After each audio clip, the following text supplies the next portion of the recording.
toi qui as du flair. Avant de commencer, permets-moi de te souhaiter à toi et à ton chien une merveilleuse année 2024.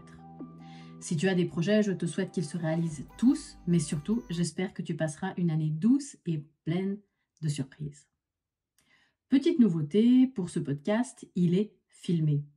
Donc, si tu veux me voir en pleine action, si ça t'intéresse, je t'invite à consulter ma chaîne YouTube, évidemment, Chien Zen. Et comme ça, tu pourras voir les podcasts si tu ne veux pas que les écouter. Pour ce 39e épisode et premier épisode de cette année 2024, je vais te parler d'un sujet qui me tient à cœur. Pour le podcast, tu le sais, comme pour la majorité des contenus que je propose, je m'inspire régulièrement du quotidien, que ce soit le mien, mes expériences avec mes chiens, ou encore d'observations que je peux faire lors de cours ou de stages dans lesquels j'enseigne. Avant de commencer, j'aimerais vous dire merci. Merci à tous mes élèves et à leurs chiens, en présentiel comme en virtuel, d'avoir enrichi mon année 2023. Merci aux fidèles auditeurs de ce podcast, merci à tous ceux qui ont partagé des épisodes l'an passé et qui continueront à le faire cette année. Merci à vous de participer au succès de ce podcast. Vraiment, merci du fond du cœur. J'en ai parlé dans la newsletter de ce mois-ci et pour ceux qui sont abonnés, vous êtes déjà au courant. J'ai eu une fin d'année un peu difficile.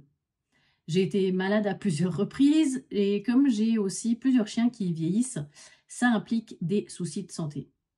À cela, on peut ajouter mon cheval qui a dû se battre avec une infection causée par une méchante bactérie antibio-résistante. Bref, c'était pas la joie. Je débute donc ce mois plus forte et solide que jamais pour t'annoncer un changement de ton. Tu vas découvrir ma vraie personnalité. Ma fragilité, mon manque de confiance parfois, mais aussi ma force et mes opinions bien tranchées. Fini les discours lisses, alors 2024, accroche-toi, j'arrive. Bon, j'en ai terminé avec cette parenthèse et je te propose d'entrer dans le vif du sujet. En tant qu'humain partageant la vie d'un chien, je trouve que l'élément le plus difficile, c'est d'avoir du recul sur lui. On pense le connaître et c'est bien souvent le cas. Mais on peut également le sous-estimer ou pire encore, se faire une idée de lui, de ses capacités, de ses envies, qui ne sont pas forcément la réalité. Et c'est là qu'il est intéressant d'avoir un regard extérieur, neutre, d'une personne qui ne connaît pas notre chien. Lorsqu'on prend un chiot, on fait souvent des plans sur la comète.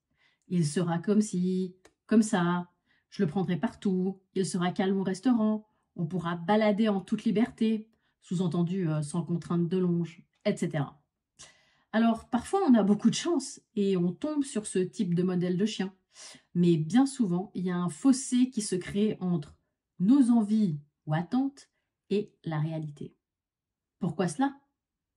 Parce que, comme un bébé humain, un bébé chien naît avec son caractère.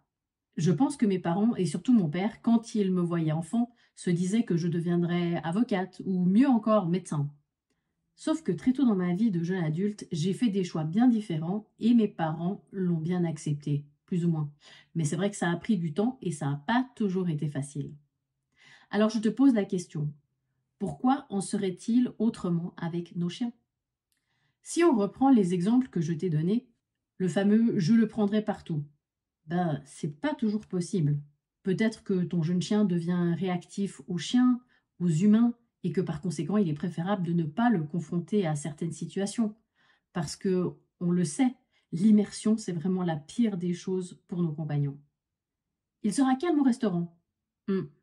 Sauf que tu es tombé sur un modèle qui ne tient pas en place, qui gère mal certaines frustrations, et il te faudra peut-être plusieurs années pour arriver à atteindre ton objectif.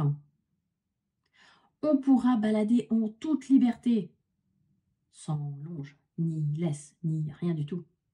Manque de chance, ton chien développe des comportements de prédation et se met à poursuivre tout animal qui passe par là. Quand le rêve ne se transforme pas en réalité, on a deux options. La première, replacer le chien. Et crois-moi, ça arrive bien plus souvent qu'on ne le pense. Deuxième option, lâcher prise. Accepter notre chien pour qui il est et s'adapter. On ne peut tenter d'aller à l'encontre de la nature de son chien. Par exemple, son style personnel, son rythme d'apprentissage, Comme par exemple, si je pense au mantrailing, j'ai vu certains chiens qui font du air scent alors que, de manière générale, on préfère un chien qui a le nez au sol. Ou alors mon chien Tom Tom qui, quand il piste, tout d'un coup peut faire une pause en plein milieu, puis reprendre comme si de rien n'était. Ce sont des chiens qui vont faire leur propre choix. Et l'idée, c'est de les observer, de leur laisser le temps, mais parfois aussi leur proposer des challenges, de les amener petit à petit grâce à des exercices techniques à ce qu'on souhaite. Je le vois souvent en entraînement. Parfois, on stagne trop longtemps. Et si nos entraînements ne sont pas adaptés, ce type de chien va trouver ses propres occupations. Parfois, on les sous-estime aussi. J'ai eu le cas lors d'un stage avec une chienne qui avait débuté le nosework depuis 3-4 mois. Son humaine a été épatée de voir que sa chienne était tout à fait prête pour des recherches plus compliquées et plus complexes que ce qu'elle faisait, voire même, durant le stage, on a introduit une deuxième odeur. Il est vraiment primordial de prendre en compte le chien, ce chien-là, celui qu'on a en face de nous, et pas forcément respecter un plan ou des étapes d'apprentissage qui sont, pour certains chiens, trop rapides et pour d'autres, trop longs. La clé du succès, l'adaptabilité. Moi, je vous le dis, l'adaptabilité. Celle dont vous ferez preuve avec votre chien, que ce soit au quotidien comme dans vos entraînements.